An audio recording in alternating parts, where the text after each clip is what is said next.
Hello everyone दोस्तों, गुलाम institute के official channel पर आपका स्वागत है। तो दोस्तों, आज का नया टॉपिक है दोस्तों आपके लिए प्रिज्म द्वारा प्रकाश का अपवर्तन एवं परिक्षेपण।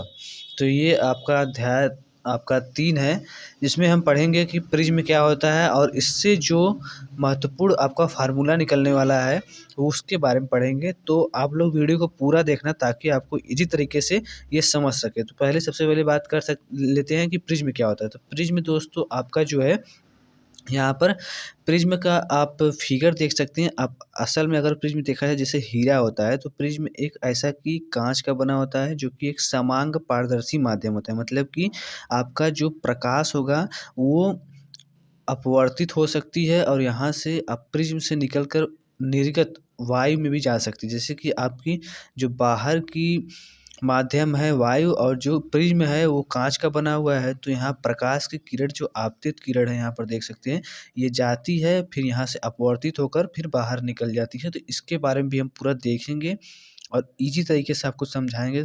आप टॉपिक स्टेप बाय स्टेप देखेंगे तो आपको समझ में आने लगेगा। तो प्रिज्म आपका यहाँ पर 2 त्रिभुजाकार और 3 आयताकार से मिलकर बना होता है। यहाँ पर जब हीरे को आप देखेंगे तो वहाँ पर 2 त्रिभुजाकार रहता है और 3 आयताकार होता है। तो ये जो कि किसी कोण पर झुके हुए 2 समतल पृष्ठों से घिरा हुआ होता है। तो इन्हें अपवर्तक पृष्ठ कहते हैं, ठीक है। इसे क्या कहते हैं? अपवर्तक पृष्ठ कहते हैं। और इन कोणों को जो क्या कहते हैं, आपका अपवर्तक कोण कहते हैं। जैसे कि ये 2 समतल पृष्ठों से घिरा हुआ है ए बी, आप देख सकते हैं ए बी और ए सी, और इन कोणों को जो क्या कहते हैं, अपवर्तक कोण कहते हैं। इसके बाद अब हम अगर फार्मूला निकालते समय ये आपका परिभाषा हो जाता है। तो परिभाषा आपका जो है परिभाषा इसी प्रकार से होगा। तो आप अगर प्रिज्म का परिभाषा लिखना है तो प्रिज्म जो है एक प्रकार से समांग पारदर्शी माध्यम होता है जो कि 2 त्रिभुजाकार और 3 आयताकार कोणों से मिलकर बना होता है। और ये जो है जो किसी कोण पर झुके हुए 2 समतल पृष्ठों से घिरा होता है, ठीक है। इसमें एक आपका जो है एक अपवर्तक पृष्ठ होता है और इनके बीच के कोणों को क्या करते हैं, अपवर्तक कोण कहते हैं। यहाँ पर अगर हमें फार्मूला निकालना होगा, जो कि अगर हम फार्मूला अपवर्तनांक और जो है प्रिज्म के अपवर्तनांक के लिए सूत्र रहेगा। अपवर्तनांक आपका क्या है, यन है। तो किसी प्रकाश किरण जब कोई एक माध्यम से दूसरे माध्यम में जाती है तो उसका अपवर्तनांक हमें निकालना है, ठीक है। तो इसी प्रकार इसमें आप देख सकते हैं जो प्रकाश है वायु से कांच में जा रहा है तो उसका अपवर्तनांक हमें निकालना है। तो उसी के लिए आपको सूत्र निकालना है। तो ये आपका लंबा प्रोसेस है, लेकिन आपको ईजी तरीके से समझाएंगे। आप स्टेप बाय स्टेप आप समझते रहेंगे तो आपको समझ में आ जाएगा, ठीक है। यहाँ पर जो आप देख सकते हैं एक होता है आपका विचलन कोण, उसके भी बारे में बात करेंगे। विचलन कोण क्या होता है, तो सबसे पहले यहाँ पर हम देख लेते हैं जो किरण आई है वो किस प्रकार आपकी बाहर की ओर निकलती है, इसमें क्या क्या प्रोसेस होता है। तो यहाँ पर आप देख सकते हैं पी किरण देख सकते हैं, ये आपतित किरण है। ये आपके एक माध्यम से दूसरे माध्यम मतलब कि विचलन होती है। यहाँ पर एक पृष्ठ से टकराती हैं तो यहाँ पर ये अपवर्तित किरण है। क्या है, क्यू आर आपका जो है क्यू से लेके आर तक ये अपवर्तित किरण है। और आर से जो ये किरण निकलती है बाहर, ये होती है निर्गत किरण, जो होती है निर्गत किरण। और इनके बीच बने कोण को निर्गत कोण कहते हैं। अब जो आप देखे होंगे जब आपका जो है परावर्तन के नियम या अपवर्तन के नियम में कुछ भी है, यहाँ पर जो अगर किरण आपकी आती है यहाँ से टकराती है तो इसके सीधे 90 अंश के कोण पर आपका अभिलंब बनता है, ठीक है।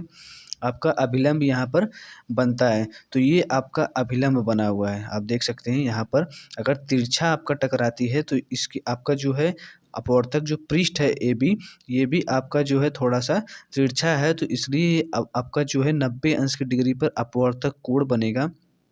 यहाँ पर इसे लंबा करते हैं और जो है यहाँ पर भी आप देख सकते हैं। अब तो दोस्तों यहाँ पर हम देख लेते हैं जो किरण आपकी जो है वायु से कांच में प्रवेश कर रही है वो किस प्रकार अपवर्तित हो रही है और कौन कौन सा कोण बन रहा है उसके बारे में देख लेते हैं। तो यहाँ पर आपको प्रिज्म में ही आपको पूरी तरह से समझ में आने लगेगा कि आपका जो है क्या इसमें प्रोसेस हो रहा है। ठीक है, तो प्रिज्म अच्छी तरह से आप समझ लेंगे तो आपको सूत्र निकालने में आसानी रहेगी और क्या किसमें कौन सा कोड बन रहा है वो भी आपको समझ में आ जाएगा। तो यहाँ पर जैसे कि देख सकते हैं ये आपतित किरण है, ये वायु से कांच में प्रवेश कर रही है तो अपवर्तित होकर जो है विरल माध्यम से जब कोई प्रकाश किरण सघन माध्यम में जाता है तो ये अभिलंब की ओर झुक जाता है, अभिलंब की ओर मुड़ता है। ठीक है, ये अभिलंब आपका जो है यहाँ पर 90 अंश की डिग्री,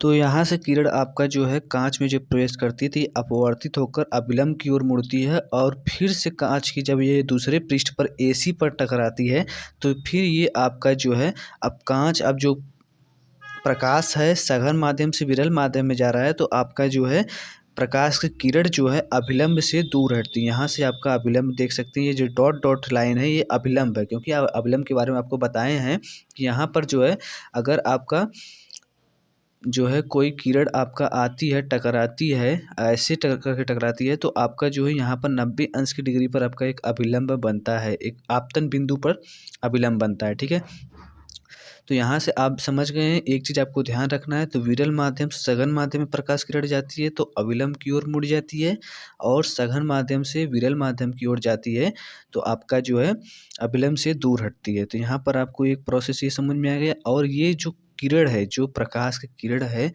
प्रिज्म से किस प्रकार किस कोण पर बाहर की ओर निकलती है, मतलब निर्गत कोण की ओर निकलती है।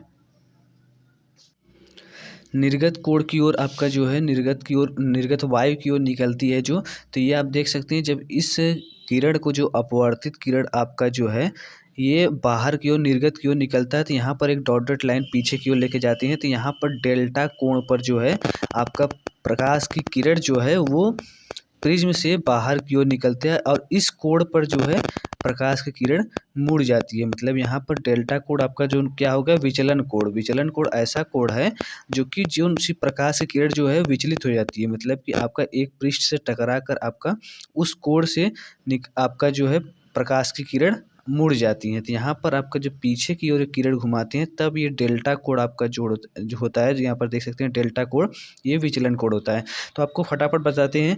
आपका आई आपतन कोण हो गया, आप देख सकते हैं अभिलंब और आपतित किरण के बीच के बना कोण आपतन कोण हो गया।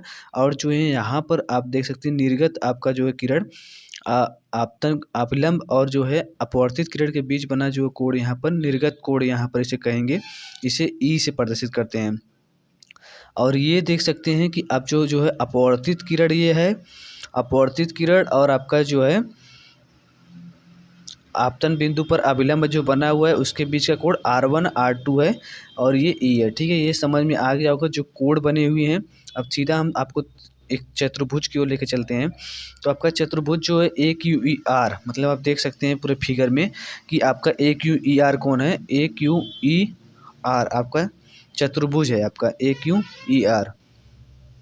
ठीक है, अब AQER में चतुर्भुज में आपका कौन कौन से कोण है, कोण आपका एक प्रिज्म कोण आपका ए है, प्रिज्म कोण आपका ए है और AQE आपका एक कोण है, क्योंकि यहाँ पर देख सकते हैं एक आपका जब यहाँ पर आप देखेंगे ना ये आपका पृष्ठ जो है ये आपका तिरछा है तो इसलिए यहाँ पर एक अभी ये पृष्ठ समझ लीजिए, यहाँ पर कोई किरण आई तो ये आपका अभिलंब बना कि नहीं, यहाँ पर एक अभिलंब बना तो ये 90 डिग्री पर अभिलंब बनता है।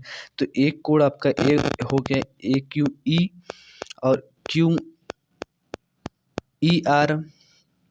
ठीक है, एक कोण ई हो गया और आपका जो है ARE।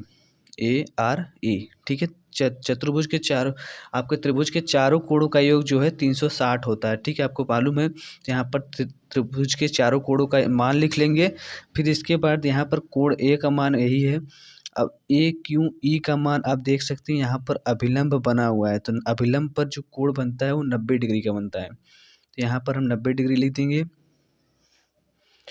और दोस्तों इसके बाद जो है QER है, तो QER में आपका सेम रहेगा। ARE में फिर से वही प्रोसेस है, आपका ARE में 90 डिग्री का कोण बनेगा क्योंकि ये अभिलंब है, आप देख सकते हैं यहाँ पर अभिलंब है। फिर इसके बाद जो है 360 ले देंगे, फिर यहाँ पर प्रोसेस करेंगे, आपका 90 90 180 हो जाता है और कोण A बराबर 180 माइनस QER हो जाता है। ठीक है, अब फिर आगे की प्रोसेस की ओर आगे बढ़ते हैं हम लोग। फिर इसमें देखते हैं आपका समीकरण नंबर 1 हो जाएगा। तो फिर एक त्रिभुज है आपका, त्रिभुज क्यू ई आर। आप देख सकते हैं त्रिभुज, त्रिभुज कौन सा है, त्रिभुज क्यू ई आर। ये त्रिभुज है आपका, 3 त्रिभुज, ये चतुर्भुज नहीं है, त्रिभुज है। क्यू आपका क्यू ई आर है, ठीक है, क्यू ई आर है। तो इसमें अब आगे बढ़ते हैं। त्रिभुज क्यू ई आर में आप देख सकते हैं आपका कौन कौन सा कोड बन रहा है इसमें। आपका आर क्यू ई, मतलब कि आपका आर क्यू ई और क्यू आर ई और क्यू ई आर, आपके 3 कोड बन रहे हैं। त्रिभुज के तीनों कोणों का योग जो होता है 180 डिग्री होता है, ठीक है, ये हो गया। अब यहाँ पर मान रख देंगे। तो आर क्यू ई का मान, जो कोण आर क्यू है, R1 है, क्यू आर ई का मान R2 है। और इसके बाद यहाँ पर देख सकते हैं R1 plus R2, Q E R बराबर 180 और R1 plus R2 180 minus Q R. तो समीकरण 1 व 2 में जब तुलना करेंगे तो ये मान आप देख सकते हैं, ये मान और ये मान आपके बराबर है। तो हम लिख सकते हैं कोड A बराबर R1 प्लस R2, ठीक है। तो A बराबर R1 प्लस R2 हो जाएगा समीकरण नंबर 3 से। अब एक बात और समझिए कि अल्पतम विचलन कोण क्या होता है। जैसे कि अल्पतम विचलन कोण जो आपका होता है, ठीक है, इसमें आप देख सकते हैं जो आपका विचलन कोण होता है वो आपतन कोण पर निर्भर करता है, ठीक है। हम जो अगर डायग्राम बनाए तो आपका पैराग्राफ, तो यहाँ पर ये आपका विचलन कोण हो गया, ये आपतन कोण हो गया। तो एक ऐसा कोण होता है जिस पर आपका एक अल्पतम विचलन कोण होता है, मिनिमम एकदम जो विचलन कोण होता है अल्पतम होता है। अब वो अल्पतम इस पर आएगा, ठीक है, ये आपका जो है पैराग्राफ बनेगा। तो ये आपका अल्पतम इस पर आएगा। इस प्रोसेस में क्या होता है, जो आई होता है आपतन कोण निर्गत कोण के बराबर होता है और R1 जो है R2 के बराबर होता है। जो उसमें आपका अपवर्तित किरण दोनों हैं, ये दोनों एक दूसरे के बराबर होते हैं अल्पतम विचलन कोण की स्थिति में, ठीक है। इस प्रकार से आप ये समझ सकते हैं। अब हम समझेंगे कि एक प्रोसेस और है फिगर में। आप जैसे कि ये समझिए, अब आपको लेके चलते हैं ऊपर की ओर। यहाँ पर आपका 2-3 चीज़ हो गई हैं, आपको समझ गए। चतुर्भुज समझ लीजिए, त्रिभुज समझ लीजिए। चतुर्भुज आपका ए क्यू ई आर और त्रिभुज आपका क्यू ई आर, ठीक है। एक प्रोसेस और क्यू एम आर, आपका क्यू ई आर निकाल लिए तो क्यू एम आर निकालेंगे। एक त्रिभुज आपका ये भी है। इस त्रिभुज में आप देख सकते हैं आपका क्रॉसिंग है, ठीक है, ऐसे क्रॉसिंग है, ऐसे क्रॉसिंग है। आपका एक चीज़ समझना होगा इसमें, ये आपको मालूम होगा जो बाह्य कोण होता है, आपका बाह्य कोण आपका क्या है, डेल्टा है। बाह्य कोण आपका जो है दोनों त्रिभुजों के कोण को योग के बराबर होता है। जो इसमें कोण रहेंगे उनके योगों के बराबर होता है। बाह्य कोण दोनों कोणों के योग के बराबर होता है। इसमें आपको ये कोण और ये कोण का मान निकालना है, ठीक है। तो इसमें आपका ये समझ लीजिए कि आई का इतना बड़ा कोण, आपका जो ये कोण है इस कोण के बराबर है पूरा। आप समझिए, ये कोण आप देख सकते हैं ऐसे ही प्रोसेस कटा हुआ है ना, ऐसे, ठीक है। तो अगर ये कोण पूरा बराबर है तो ये भी कोण बराबर है। तो ये आई है तो ये भी आई है, लेकिन हमें इतना ही मान निकालना है, ये R1 के ऊपर वाला। तो क्यू एम आर निकालना है त्रिभुज ने, तो इसका मान कितना हो जाएगा, I माइनस R1। और इधर भी आपका जो है ई इधर निर्गत कोण है, तो इधर से भी आपका जो है पूरा मान क्या हो जाएगा, ई, ठीक है। तो ई माइनस R2 हो जाएगा। आप समझ रहे हैं ना। तो आप सीधा चलते हैं क्यू एम आर में। क्यू एम आर में आपको मालूम होगा कि बाह्य कोण आपका जो है दोनों अंतःकोणों के योग के बराबर होता है, ठीक है। अंतःकोण जो भी है, तो यहाँ पर हमें आपका I माइनस R1, जैसे कि हमने बताया है कि I माइनस R1 और E माइनस R2 हो जाएगा। अब अल्पतम विचलन कोण की स्थिति में, ठीक है, अल्पतम विचलन कोण की स्थिति में हम आपका मान निकालेंगे। लेकिन यहाँ पर देख सकते हैं I प्लस ई कर देंगे, माइनस R1 माइनस R2 कर देंगे। यहाँ पर ये प्लस वाला इसके साथ लेके आ जाएंगे, अब माइनस वाला इसके साथ लेके आ जाएंगे, तो माइनस कॉमन लेंगे तो प्लस हो जाएगा। यहाँ पर I प्लस ई बराबर माइनस R1 प्लस R2। समीकरण 3 में आप देख सकते हैं कि A दिया है, तो यहाँ पर R1 प्लस R2 बराबर A, ठीक है। समीकरण नंबर ये 4 हो जाएगा। ये आपको स्टेप बाय स्टेप समझना है। अगर आपको ना समझ में आए तो पीछे थोड़ा थोड़ा करके फिर भी आप समझ सकते हैं। यहाँ पर अब विचलन कोण आ जाएगा। यहाँ पर अल्पतम विचलन कोण की स्थिति में हम निकालेंगे, जैसे कि हमने बता चुका है। अल्पतम विचलन कोण की स्थिति में I बराबर E हो जाता है और R1 बराबर R2, मतलब कि ये R के बराबर हो जाता है। ठीक है, ये R के बराबर हो जाता है। ये R1 प्लस R2 R के बराबर, ये आपतन कोण निर्गत कोण के बराबर हो जाता है। तो दोस्तों यहाँ पर आप समीकरण 4 से भी देख सकते हैं और समीकरण 3 से भी। तो समीकरण 3 वाला आपका जो सूत्र है, यहाँ पर समीकरण 3 देख सकते हैं, A बराबर R1 प्लस R2 है। ठीक है, तो सबसे पहले यही निकालते हैं, जो विचलन कोण की स्थिति में हम अल्पतम विचलन कोण की स्थिति में हम निकालेंगे। तो A बराबर R1 प्लस R2 है। तो यहाँ पर आपका जो है R1 प्लस R2 की जगह हम क्या माने हैं, अल्पतम विचलन कोण की स्थिति में आपका जो है R हो जाता है। ठीक है, आपका क्या हो जाता है, R हो जाता है। तो यहाँ पर दोनों R हो जाएंगे, R1 बराबर R, R2 बराबर R, यहाँ पर 2R और R बराबर A/2 हो जाता है। और यहाँ पर जब समीकरण नंबर 4 आप देख सकते हैं, ये समीकरण नंबर 4 आपका निकाले हैं, बाह्य कोण दो अंतः कोणों के योग के बराबर होता है। ये आपको याद होना चाहिए, स्टेप बाय स्टेप याद होगा तो ये सबसे ईजी तरीके हैं। आप किताब में देखेंगे तो आप कन्फ्यूज हो जाएंगे। तो यहाँ पर I प्लस आई है, आपका E बराबर क्या हो जाएगा, जैसे कि आपका आपतन कोण निर्गत कोण के बराबर होता है अल्पतम विचलन कोण की स्थिति में। तो यहाँ पर I plus I minus A, तो डेल्टा M I बराबर क्या हो जाएगा, जब पूरा प्रोसेस आपका निकलेगा 2I माइनस A हो जाएगा। ये होगा 2I माइनस A, और I बराबर क्या हो जाएगा, डेल्टा M आपका ये माइनस इधर हो जाएगा प्लस A अपान 2 हो जाएगा। I बराबर डेल्टा M प्लस A/2। अब इसके बाद सीधा निकलते हैं स्नेल का नियम, जो कि आप पहले ही पढ़ चुके हैं। स्नेल का नियम, पहले माध्यम के सापेक्ष दूसरे माध्यम का अपवर्तनांक। यहाँ हम सतह जो AB था आपका, ऐसे जो प्रिज्म में ऐसे था आपका AB, सतह AB जो था आपका, सतह AB के लिए जो किरण आती है फिर अपवर्तित होती है, इनके लिए क्या अपवर्तनांक है। ठीक है, सतह AB से अपवर्तन हेतु जो आपका प्रोसेस है साइन I बराबर, तो सतह ए बी से जो अपवर्तन हेतु होगा साइन I बराबर sine I upon sine R equal to N2 upon N1 होता है। ठीक है, तो यहाँ पर N2 जो है आपका जो है क्या है, कांच है, सघन माध्यम है, और N1 जो है आपका जो है विरल माध्यम है। यहाँ पर देख सकते हैं ये जो प्रोसेस होता है पूरा, कि आपका जिसमें प्रकाश जा रहा हो वो सबसे पहले, फिर अपान जहाँ से प्रकाश आ रहा है वो N2 अपान N1।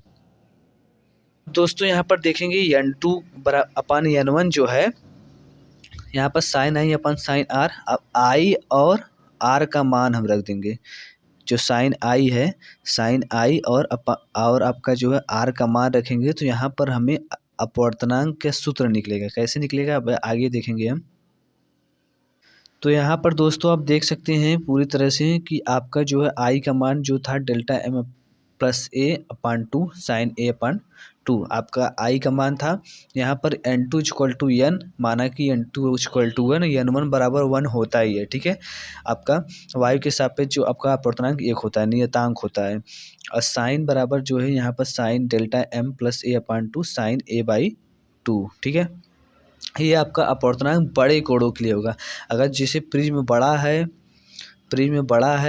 तब उनके लिए अगर हम अपवर्तनांक निकालेंगे तो ये सूत्र लगाएंगे। अगर हम छोटे कोण हेतु अगर निकालेंगे तो साइन थीटा बराबर होता है थीटा। ठीक है, साइन हट जाता है। छोटे कोण हेतु आपका जो है यहाँ से साइन हट जाएगा, तो डेल्टा M प्लस A/2 अपान A/2। तो यहाँ से आपका जो प्रोसेस होगा 2 से 2 आपका कट जाएगा, तो delta M plus A upon A हो जाएगा।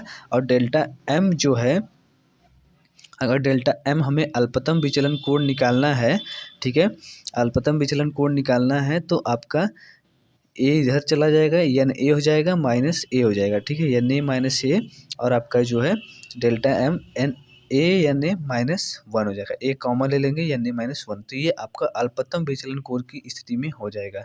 तो आपको पूरी तरह से स्टेप बाय स्टेप समझाएं। अगर आपको न समझ में आए तो ऊपर वीडियो को थोड़ा सा पीछे रिवाइंड लेकर आप समझ सकते हैं, ये ईजी तरीका है। इसके बाद आपका अगला जो टॉपिक होगा वो भी इम्पोर्टेंट रहने वाला है। जो इम्पोर्टेंट टॉपिक है वही हम बस आपको टच करा रहे हैं। ठीक है।